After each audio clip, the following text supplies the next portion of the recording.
Speaker sir,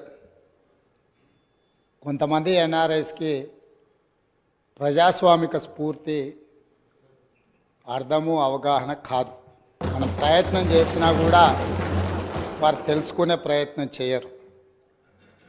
ప్రజాస్వామ్యంలో 49కి 0 value ఉంటుంది, 51కి 100% value ఉంటుంది.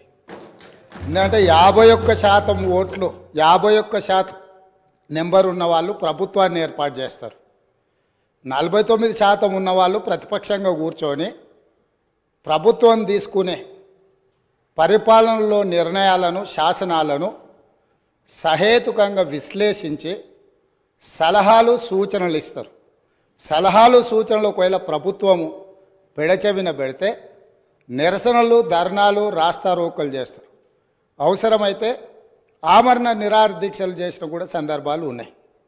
ఆ స్పిరిట్ను తీసుకోవాలి తప్ప వాళ్ళు 64 ఉన్నారు, మేము 39 మంది ఉన్నాం, మేము అచ్చోసిన ఆంబోతుల్లాకున్నాం, మేము పోడియంలోకి వచ్చి కుస్తీలు కొట్లాడతాం, ఈ రకమైన భాష వారి గౌరవానికి కానీ ఈ సభను నడిపించుకోవడానికి కానీ సహకరించదు.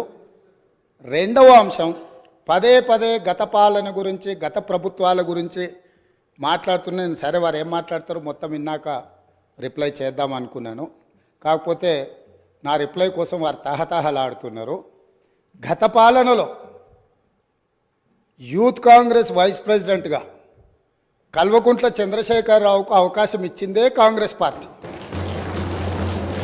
సింగిల్ విండో డైరెక్టర్గా ఎన్నికల్లో పోటీ చేయడానికి ఇస్తే కాంగ్రెస్ పార్టీ తరఫున నిలబడి ఓడిపోయిందే చంద్రశేఖరరావు. గత పాలనలో ఎంపీగా గెలిపించిందే కాంగ్రెస్ పార్టీ. గత పాలనలో షిప్పింగ్ మినిస్టర్ ఇచ్చిందే కాంగ్రెస్ పార్టీ.